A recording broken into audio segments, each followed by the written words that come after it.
Welcome into AZ Audibles. I'm Haley Stasiak, and we've got the Audibles crew, Eric Sorensen and Jordan Ham. Dick Banaszewski is now the head football coach at Hamilton, replacing Steve Bellis. He's an all-business guy, never been a head coach before. What is he going to bring to the table? Discipline. Jordan, you and I were out there a couple weeks ago, and the message is very clear. These players need to get to their spots. They need to execute their plays. They need to do every single drill with maximum effort, because 99.9% will not be allowed, will not be tolerated. The one thing I'm going to watch, guys, moving forward with that is, because he has never been a head coach before, how is he and the team going to respond when things get a little sideways? Hamilton's got a lot of talent coming back, but there's going to be bumps in the road, and how will the team and the coach adapt to one another when those arise?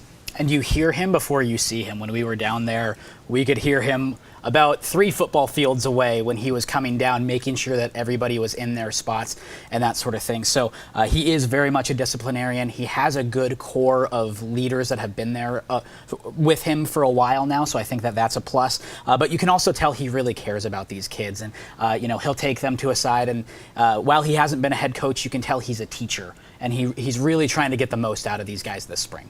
On the topic of coaches, who are some coaches that we see kind of stepping into new challenges this season?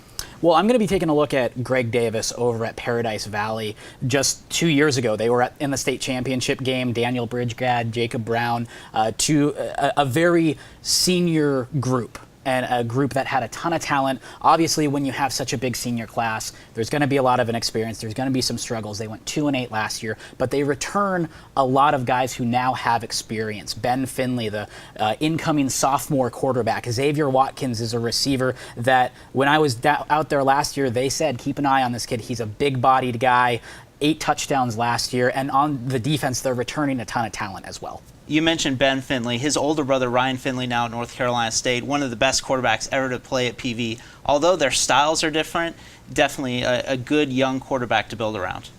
Arabin Justin is the new head coach at North Canyon. He played at Utah and NAU and had a little bit of a short stint in the NFL. He's recently worked with defensive backs across the valley, and last season he was at Chaparral.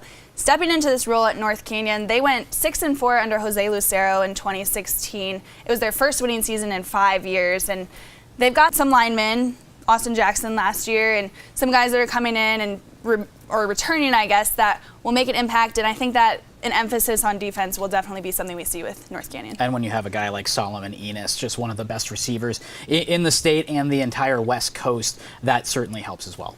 Speaking of new coaches, Rich Welbrock is not a new coach, but he is new to Basha, comes over from Desert Edge.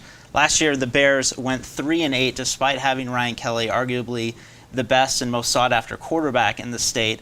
And the one thing we've learned from Welbrock, when he was at Desert Edge, he liked to build his teams from the inside out. The Scorpions were always big and tough and physical and talented up front, and I know since he took over in January, he has really stressed getting these guys in the weight room and getting them not only mentally tough, but physically tough as well. That's what we've got for you this week on AZ Audibles. Be sure to check out Eric's zone read and more of our high school football content on sports360az.com. We'll see you next week.